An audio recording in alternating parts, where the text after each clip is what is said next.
Он хотел быть сильнее всех и стал самым слабым. Он хотел быть первым и стал последним. Он был уверен, что управляет своей жизнью, и теперь не знал, что с ним будет завтра. Он ослеп. Творец Вселенной, всемогущий Бог, стоял у дверей его окаменевшего сердца и ждал, когда его услышит разбойник, предатель и убийца. Князь Владимир.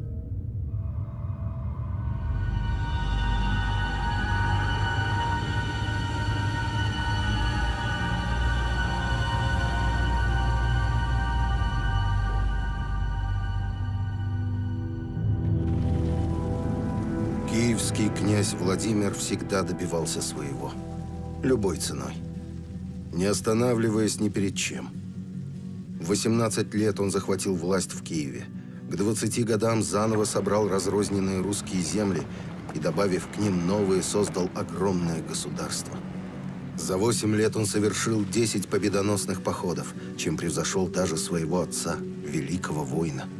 В свои 27 лет он еще ни разу не оказывался побежденным.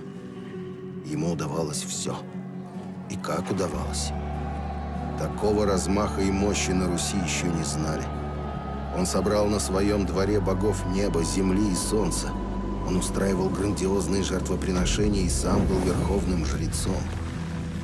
И вот уже упираясь головой в небо, на самой вершине власти и могущества, после стольких блистательных побед он потерпел сокрушительное поражение. Великого князя победил простой воин, варяг Федор, который предпочел умереть, чем отдать своего сына в жертву языческим богам. От всех других Федор отличался только одним. Он исповедовал христианскую веру.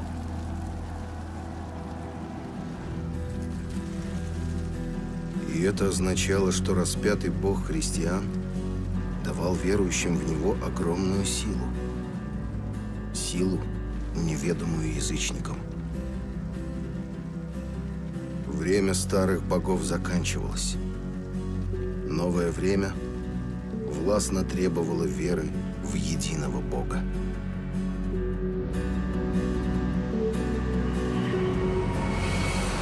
К концу X века Русь оставалась едва ли не единственной языческой страной Евразии. К юго-востоку от Киевской Руси простирался мир ислама. К востоку лежали земли сокрушенного Святославом хазарского каганата, религией которого был иудаизм. С запада Русь граничила с западным христианством. Датский конунг Харальд Синезубый крестился в 960 году, польский князь Мешко I в 966 году. И тогда же чешский князь Болеслав II Благочестивый. Еще через 12 лет западными христианами стали вчерашние кочевники-венгры. К югу от Руси лежали владения Византии, носительницы восточного христианства. К юго-западу располагались земли Болгарии и Сербии, к тому времени уже давно принявших от Византии православие. Владимир позаботился о том, чтобы купцы разнесли по всем окрестным землям весть о том, что князь Киевский готов отказаться от язычества. И теперь ждал отовсюду проповедников, которые будут перетягивать его каждый в свою веру. Владимир не торопился. Он понимал, что от его выбора зависит судьба его страны.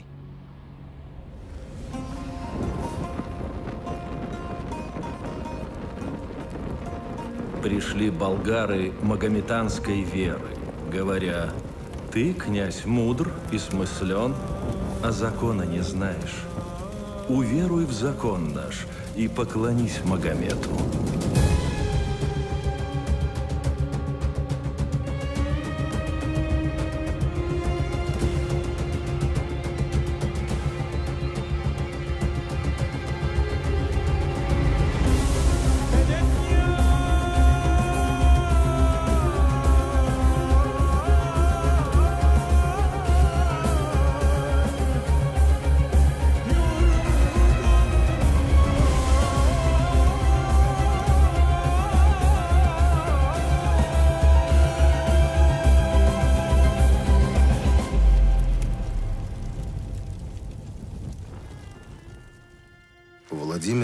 внимательно и благосклонно выслушал имамов из Волжской Булгарии.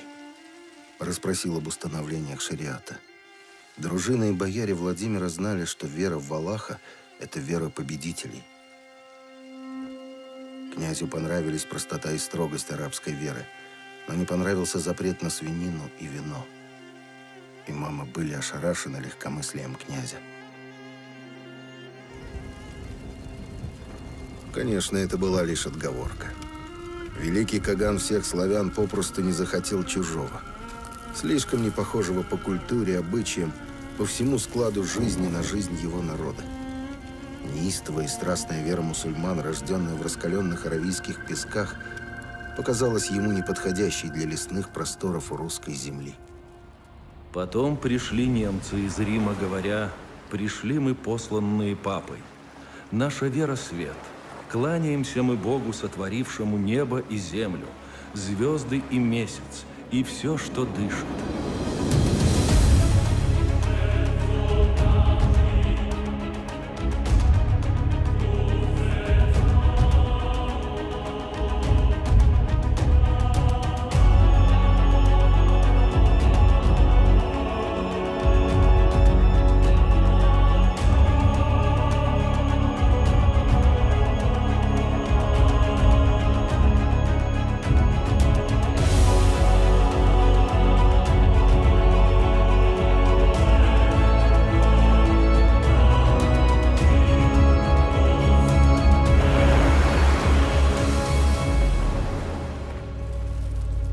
Владимира сразу же насторожило упоминание папы как посредника между ним и Богом.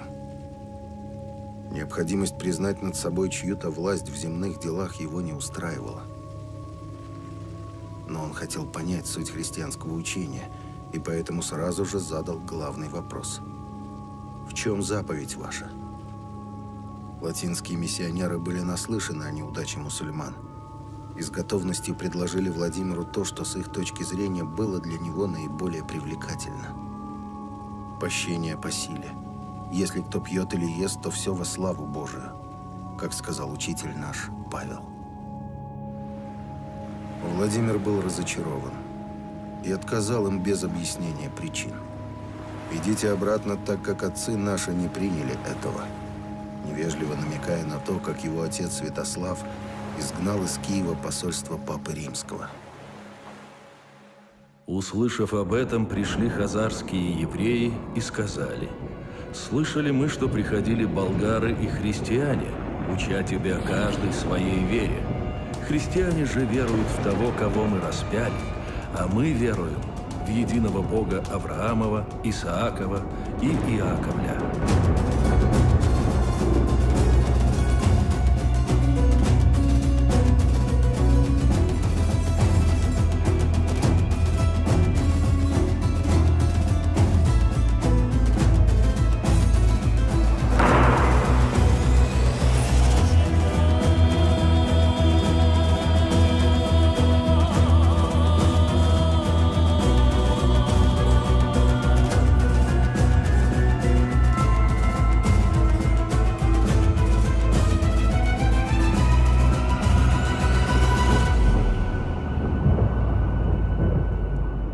Заносчивость мудрых раввинов Владимира покоробила. Очевидно, он уже знал кое-что о судьбе еврейского народа. И сразу задал самый болезненный вопрос. «А где земля ваша?» Иудеи ответили: «В Иерусалиме». Владимир беспощадно уточнил, точно ли там.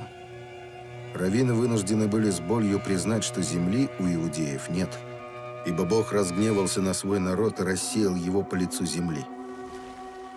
«Как же вы других учите?» — свысока укорял их Владимир. «Когда сами отвержены от Бога и рассеяны. Или и нам того же хотите?» Однако ни особенности древнейшей в мире религии, ни отношения Бога со своим народом киевского князя не интересовали. Израиль погиб под пятой Рима, а иудейскую Хазарию разбила Русь. Вере иудеев принадлежало прошлое. Владимир жаждал религии будущего. Затем прислали греки к Владимиру философа. Он же сказал: «Если хочешь послушать, скажу тебе с самого начала, чего ради Бог сошел на землю». Византийский философ не стал говорить об обрядах и законе. Он сразу развернул перед киевским князем невероятные пророчества о пришествии Сына Божия, исполненные Христом. Пересказал Евангелие так, будто сам ходил рядом с Иисусом. Слушая философа, Владимир вроде бы начал понимать что-то о христианах. Но самое главное оставалось недоступным. Как это возможно? Бог всемогущий и беспредельный. Как может Он стать настолько слабым, чтобы дать себя казнить мучительной и позорной смертью? Разве Он может умереть? Грек отвечал: Бог может все.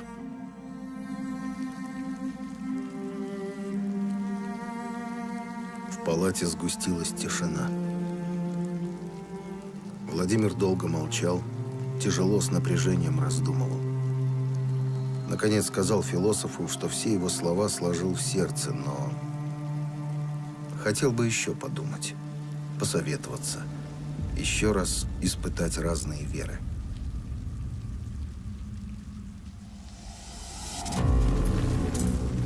Никто не знал, что Владимир уже принял решение. Однако все должно быть устроено так, как будто это не личный выбор князя, а коллективное желание государственных людей. И Владимир продолжил свою многоходовую игру, которая называлась «Испытание веры». Созвал Владимир бояр своих и старцев городских и сказал им: «Что же вы посоветуете? Что ответите?» И сказали бояре и старцы: «Знай, князь, что своего никто не бранит, но хвалит. Если хочешь поистине все разузнать, то ведь имеешь у себя мужей. Послав их, разузнай, какая у кого служба, и кто как служит Богу». Владимир отправил посольство в Волжскую Булгарию, Священную Римскую империю и Византию. Послы должны были побывать на богослужениях ислама, западного и восточного христианства и описать князю свои впечатления. Во главе посольства, отправленного в Константинополь, стоял Олаф Трюгвасон. И это тоже было не случайно. Владимир знал, что Олаф не верит ни в богов, ни в духов, и что он равнодушен к внешней красоте обряда. Но впечатления послов превзошли все ожидания Владимира. «И пришли мы в греческую землю, и ввели нас туда, где служат они Богу своему. И не знали мы, на небе мы уже или еще на земле. Ибо нет на земле такого зрелища и красоты такой. И не знаем, как и рассказать об этом. Знаем мы только, что пребывает там Бог с людьми. Не можем мы забыть красоты той. Ибо каждый человек, если вкусит сладкого, не возьмет потом горького. Так и мы не можем уже здесь жить».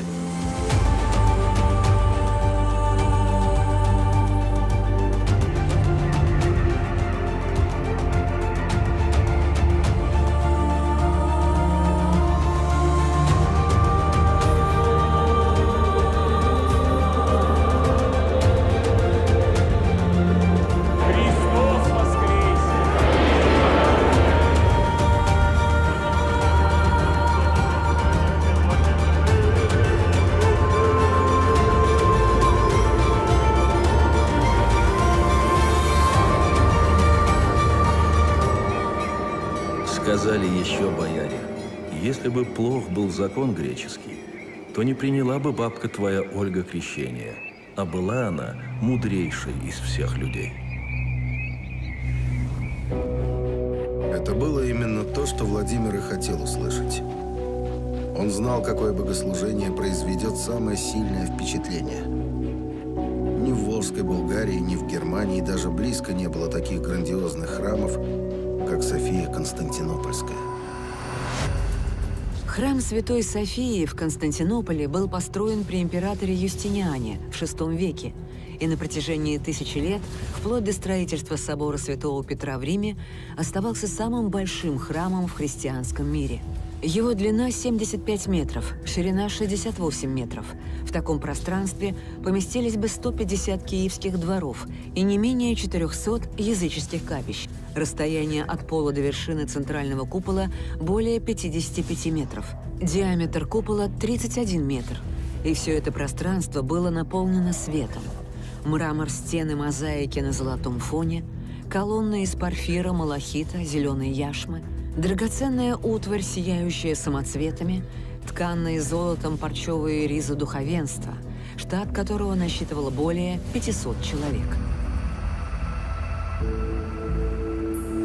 Византийская империя была самой мощной и богатой из всех европейских держав. И вот уже более 500 лет ее мощь держалась на православном христианстве. Именно такой рычаг и нужен был Владимиру. Но он хотел получить веру не как милостыню из рук империи, и даже не как дар, а как добычу. Момент для этого был самый удачный. В Византии на фоне тяжелой войны с арабами и болгарами шла ожесточенная гражданская война. И дела императора были очень плохи.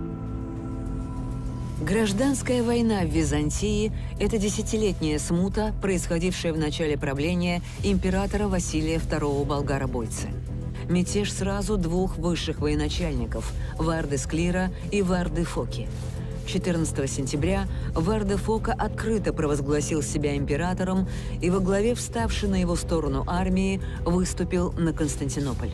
За ним пошла вся провинциальная знать, видевшая в нем своего императора. К концу года Фока уже контролировал всю восточную часть империи, все морские порты Малой Азии и готов был взять в полную блокаду Константинополь.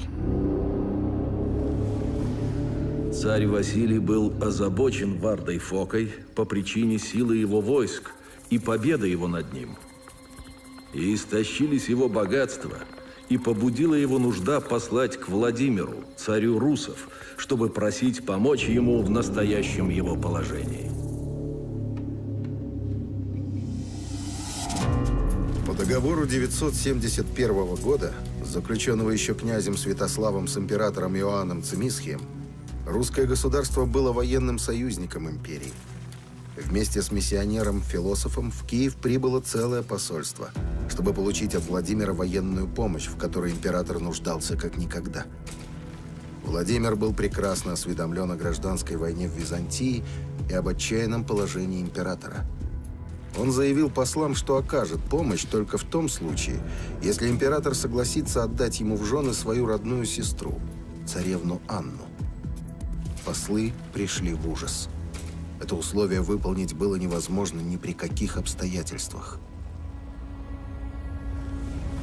Если когда-либо народ какой-нибудь из этих неверных и нечестивых северных племен попросит о родстве через брак с Василевсом Ромеев, то есть либо дочь его получить в жены, либо выдать свою дочь Василевсу или сыну Василевса, должно тебе отклонить эту их неразумную просьбу. Анна была не просто царевна, но парфирородная, то есть рожденная в Парфире, особом покое императорского дворца, где рождались дети правящего императора. Парфирородные царевичи и царевны были окружены особым священным ореолом. Их судьбы мистически связывались с судьбой империи, и они не должны были покидать ее пределы. Единственная и нежно любимая сестра императора Анна была недоступнее Луны. К ней уже сватались лучшие женихи Европы, в том числе сын императора Священной Римской империи, и все неизменно получали отказ. И вот теперь Василий II должен отдать ее известному своим неистовым женолюбием северному варвару? Но просто отказать киевскому князю означало бы потерять так необходимую Византии военную помощь. Если его женой станет парфирородная царевна, князь Владимир не просто войдет в сообщество величайших государей Европы. Он окажется на самом верху этой иерархии. Он – сын рабыни, который каких-то 10 лет назад позорно бежал от собственного брата и совсем недавно управлял от силы 3 городами дикой лесной страны на задворках Европы. Естественно, этот брак был невозможен, пока киевский князь оставался язычником. Владимир выразил готовность креститься.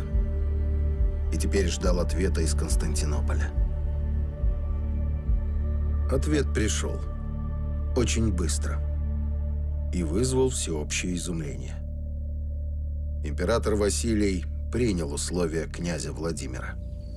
Согласился выдать за него сестру. Согласился заочно стать ему крестным отцом. Согласился послать в Киев священников и епископа. Согласился на все, лишь бы получить военную помощь. Любимая сестра, царевна Анна, оказалась всего лишь разменной монетой в этом торге двух правителей. Когда-то греки переиграли его отца, князя Святослава, что стоило ему жизни. Владимир не собирался повторять ничьих ошибок. Он заранее все просчитал и намеревался использовать в своих интересах всю веками отточенную мощь и хитрость византийской дипломатии. А пока, во исполнение договора, Владимир отправил значительную военную помощь императору Василию, будущему родственнику и крестному отцу. Когда было решено между ними дело о браке, прибыли войска русов и соединились с войсками греков, которые были у царя Василия, и отправились вместе на борьбу с Вардою Фокою, морем и сушей, и победили они Фоку. Русское войско помогло грекам переломить ход гражданской войны. Теперь император должен был выполнить свои обещания. Владимир ждал приезда царевны Анны, дочери и сестры византийских императоров Македонской династии, своей будущей, шестой по счету жены. Однако прошла весна, за весной прошло лето, наступила осень, а невесты все не было. К исходу осени Владимир понял, что его обманули. Греки получили русское войско, но выполнять свою часть соглашения явно не торопились. Анна отвергла Владимира, как когда-то это посмела сделать гордая Рогнеда. Тяжелое оскорбление, которое можно смыть только кровью. И это означало, что Владимир мог наконец-то завершить свою хитроумную игру мощным и эффектным аккордом. Силой оружия получить от Византии то, что ему нужно.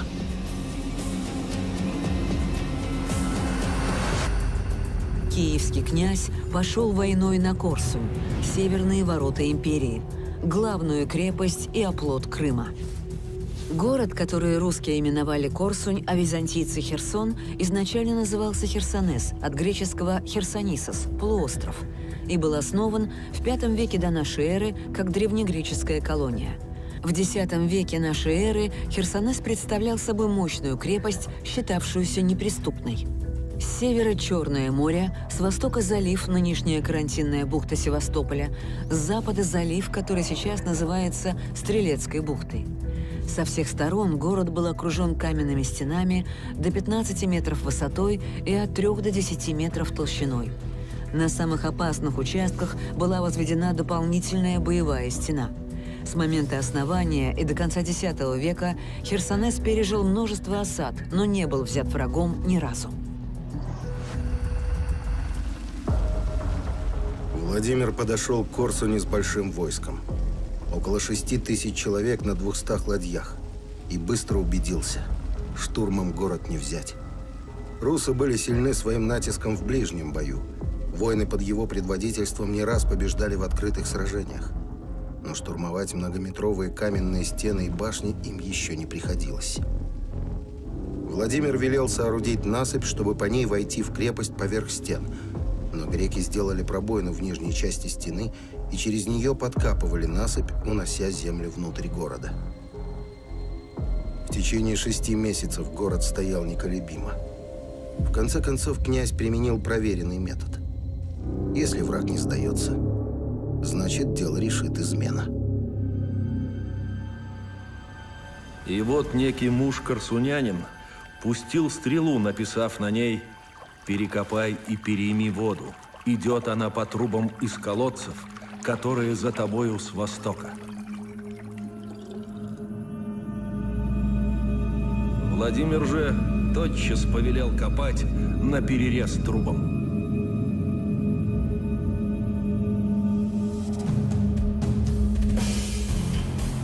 После 6 месяцев изнурительной осады рассчитывать на великодушие победителей не приходилось. Как и полагалось, Владимир отдал город своему войску на поток и разграбление. Воины грабили, насиловали и убивали. Громили, жгли и сметали все на своем пути. Это было их право. Вечное право войны. Никакой предводитель не смог бы их остановить. Но продолжалось это недолго. Владимир пришел не брать чужое, а заставить отдать свое. До самой грандиозной, невероятной, ослепительной его победы оставался один шаг.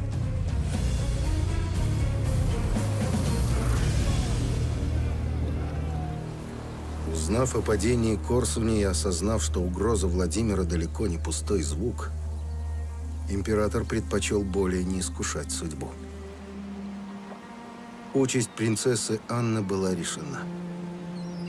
Ей, нежному ангелу, парфирородной царевне, предстояло навеки покинуть родину. Ее синее небо, благоухающие сады, мрамор дворцов и отправиться в холодную страну сумрачных, непроходимых лесов. Анна твердо заявила, что лучше умрет, чем поедет на Русь. Но брат-император был непреклонен. Может быть, обратит тобою Бог русскую землю к покаянию, а греческую землю избавишь от ужасной войны. Она же, обратив лицо свое к святой Софии, начала плакать, глаголя молитву сию. «Господи, не оставь слез моих от противящихся десницы Твоей, сохрани меня. Господи, яко зеницу ока и крылом Своим укрой меня, ибо все Тебе подвластно, и слава Твоя в века. Аминь».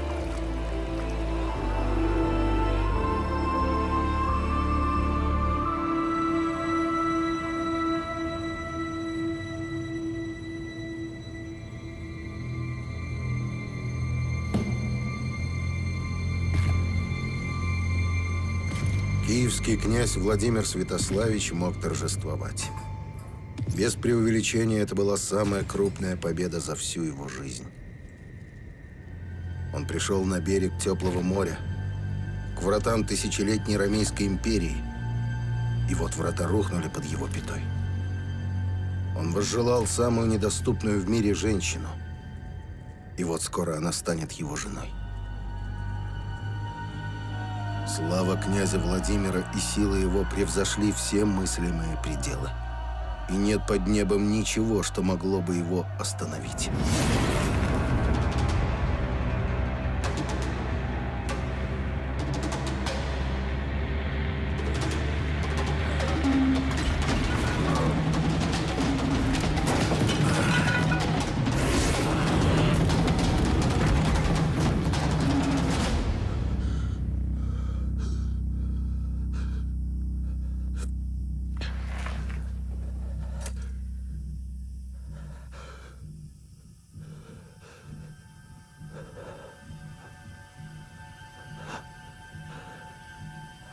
Что почувствовал этот властитель, когда свет внезапно стал меркнуть перед его глазами?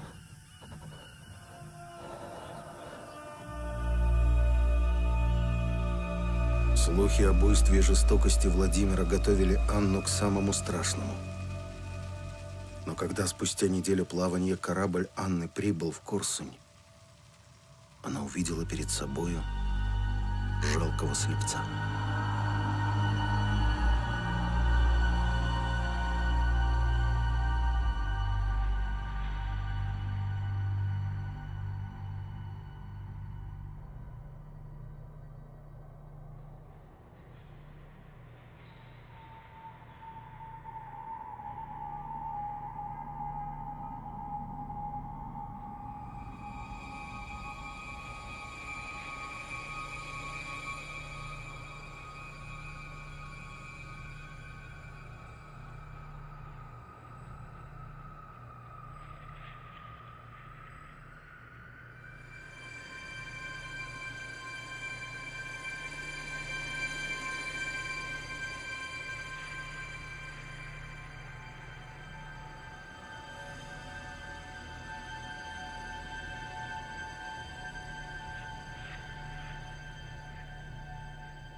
Великий князь Киевский был воином.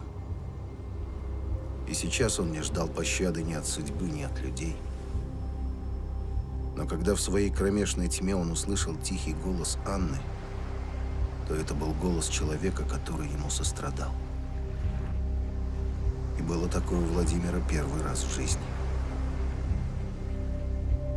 Тихий голос невидимой женщины. Шелест тяжелого шелка.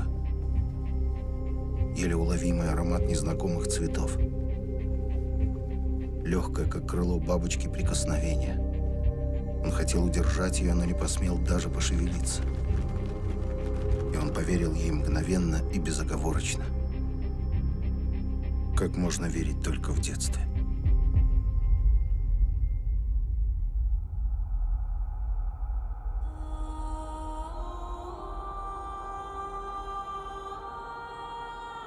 Трижды греческий священник с головой окунал князя в купель. И после третьего раза свет хлынул Владимиру в глаза. Но это был уже иной свет. И иные глаза. Он даже не сразу понял, что снова видит. Потому что важнее всего в тот момент было внезапное, как молния, осознание того, во что верят христиане. Бог. Распятый, погребенный и воскресший, невозможный и несомненный, смертью победивший смерть. Он смотрел на Владимира и звал за собой. И непонятная греческая надпись стала теперь понятна Владимиру.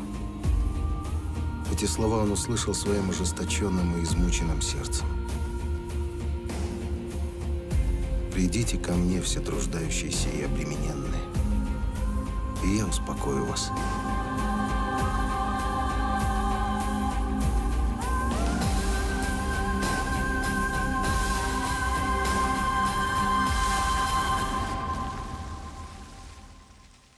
Вчерашний завоеватель бродил по древней Корсуни. Еще вчера этот город был чужим и враждебным.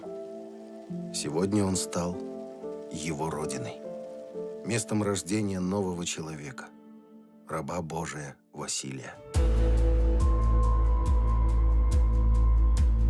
Невесомые облака росного ладана плыли в искрящемся воздухе. Владимир украдкой взглядывал на стоящую рядом невесту. Явственно видел нежное сияние, исходящее от ее лица, подобно ликам ангелов.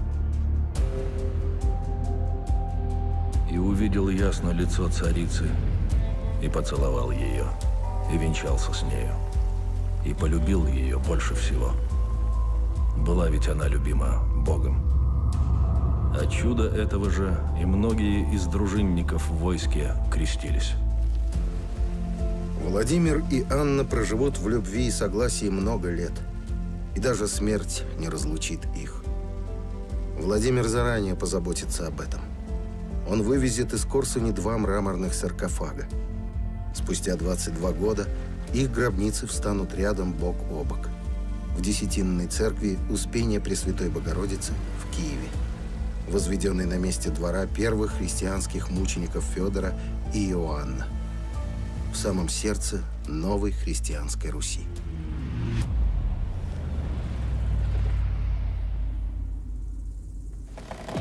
Придя в Киев, велел Владимир кумиров низвергнуть, одних изрубить, а других огню предать. Перуна же приказал привязать к хвосту конскому и волочить его с горы по Боричеву к ручью, и приставил 12 мужей колотить его палками. И, приволочив, кинули его в Днепр. И сказал Владимир: если пристанет где к берегу, отпихивайте его, пока не пройдет пороги. Тогда только оставьте его. Казнь и изгнание деревянных идолов были совершенно языческим ритуалом, знакомым и понятным всем, а потому действенным. Каждый год в каждом селении подобной казни подвергали чучело Масленицы, Костромы, Купалы, Ярилы, прощаясь до будущей зимы или весны. Плач и причитания подчеркивали уход божества в иной потусторонний мир, а главным путем на тот свет, согласно очень древней традиции, служила река. Во время проводов Перуна киевляне должны были попрощаться с ним и с другими своими божествами, так как привыкли это делать прежде. Но теперь уже не на время, а навсегда. И поставил церковь во имя святого Василия на холме, где стояли идол Перуна и другие, и где приносили им жертвы князь и люди. И по другим городам стал ставить церкви и определять в них попов, и приводить людей на крещение по всем городам и селам. Следующим шагом стало крещение сыновей князя и всех членов его семьи. Каждый мог прийти и полюбоваться великолепной церемонией. Княжичи крестились в источнике у впадения Почайны в Днепр, позже его назовут Крещатик. Все они получили новые христианские имена. Святополк был наречен Петром, Ярослав Георгием, Мстислав Константином, Борис Романом, Глеб Давыдом. Все эти имена часто встречались в византийской императорской семье. Киевский князь по праву считал себя ее неотъемлемой частью. Затем разослал Владимир посланцев своих по всему городу, сказать: если не придет кто завтра на реку, будь то богатый или бедный, или нищий, или раб, будет мне врагом. На следующий же день вышел Владимир с попами Царицынами и Корсунскими на Днепр, и сошлось там людей без числа. Вошли в воду, и стояли там одни погрузившись, молодые же у берега, некоторые держали младенцев, а взрослые бродили. Попы же, стоя, совершали молитвы. И была видна радость великая и на небе, и на земле по поводу стольких спасаемых душ. Главным аргументом в пользу новой веры стал сам князь, изменившийся и словно переродившийся после крещения. Он принял новую веру искренне и горячо. Он не отделял своей личной судьбы от судьбы своего народа. Крестившись сам, он крестил Русь. Вскоре Владимир отправляет посольство в Константинополь и возвращает империи город Херсонес в качестве вена, традиционного для славян выкупа за невесту. После этого он немедленно распускает свой многочисленный гарем.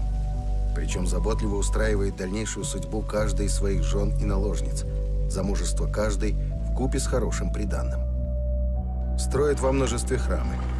Иностранные гости будут изумляться обилию каменных церквей в лесной по преимуществу стране. Добивается приезда из Константинополя в Киев архиепископа Леона, чем возвышает русскую епархию до уровня митрополии. Учреждает школы, закладывает основы книжной культуры. Уже через поколение этот посев принесет богатые всходы. Митрополит Иларион, Яков Мних, впоследствии преподобный Нестор Летописец, Даниил Заточник. Эти люди положат начало великой древнерусской литературе. Выписывает из Византии многочисленных мастеров иконописи и архитектуры, чем готовит подлинный расцвет самобытного древнерусского искусства. Поражает современников размахом благотворительности. Отныне легендарные пиры князя Владимира могут посещать все без исключения. Для многих сирых и убогих это является буквальным спасением от голодной смерти. Тем же, кто по болезни не может дойти до княжеского двора, еду и питье привозят на дом. И так происходит не только в Киеве, но и в других городах. Во исполнение заповеди «Не убей» Владимир отменяет смертную казнь даже для опасных преступников. Высшим иерархам церкви впоследствии придется специально убеждать Владимира в необходимости карать виновных и брать грех на душу во имя спокойствия и процветания Богом вверенной государю земли. По-прежнему успешно сдерживает усилившийся натиск печенегов. На границе со степью начинает строительство огромной и протяженной засечной линии, закладывает цепь мощных крепостей, заселяет их выходцами с севера, устанавливает систему дозоров и формирует заставы богатырские. Эти военные реформы на столетия вперед определят для Руси стратегию борьбы со степью.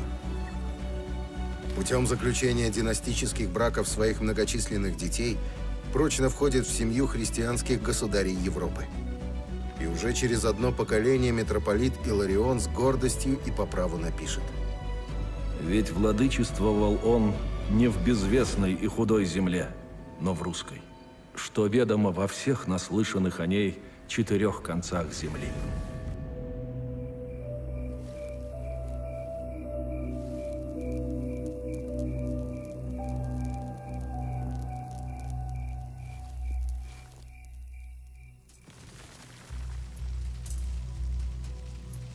Чем сильнее болело сердце, тем горячее была его молитва.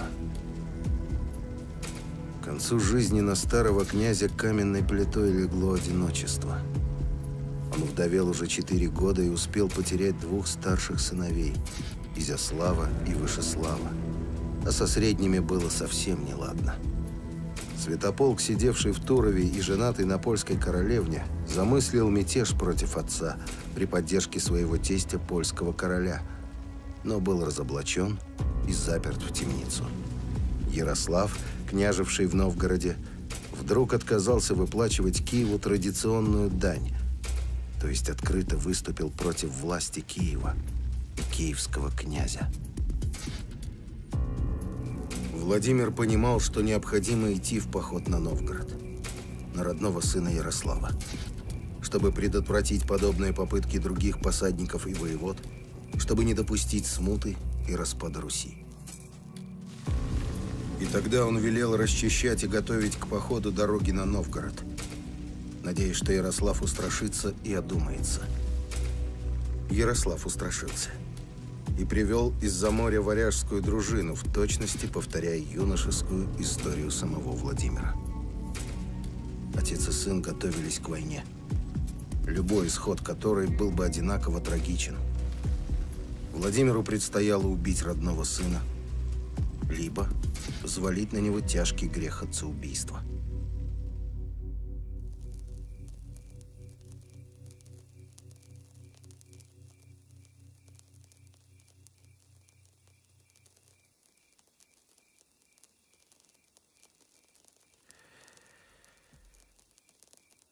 Господи, Владыка благий, помянул Месси и привел Месси на свет, и познах тебя, все твари Творца. В тьме бяху, дьявол, служа и бесом, но ты меня святым крещением просвети. Как и зверь бях, много зла творях в поганстве, живя, как и скотина. Но ты меня укрыть и доказа свою благодать. Слава тебе, Боже, в Троице славим Отче и Сыне и Святый Душ.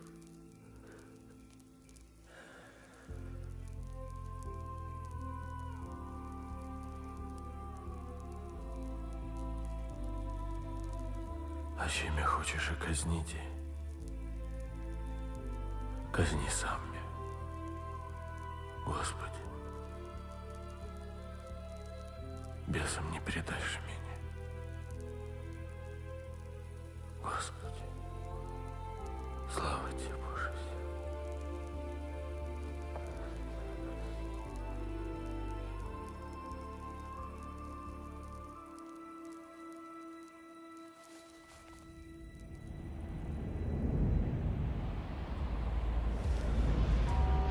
Бог не дал дьяволу радости. Владимир умер июля в 15-й день. Узнав об этом, сошлись люди без числа и плакали по нем. Бояре, как по заступнике страны. Бедные же, как о своем заступнике и кормителе. И положили его в гроб мраморный, похоронили тело его, блаженного князя, с плачем. В народном сознании Владимир Киевский стал почитаться как святой почти сразу после смерти. Примерно через 300 лет, уже в XIV веке, произойдет его официальное прославление. И до сего дня в лике святых, равноапостольных, он почитаем как православной, так и католической церковью.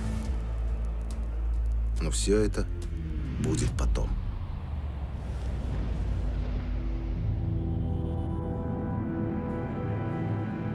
Встал и пошел к отцу своему. И когда он был еще далеко, увидел его отец его и сжалился. И, побежав, пал ему на шею и целовал его. Сын же сказал ему: «Отче, я согрешил против неба и пред тобою, и уже недостоин называться сыном твоим». А отец сказал рабам своим: «Принесите лучшую одежду и оденьте его, и дайте перстень на руку его и обувь на ноги, и приведите откормленного теленка и заколите, станем есть и веселиться. Ибо этот сын мой был мертв и ожил, пропадал и нашелся».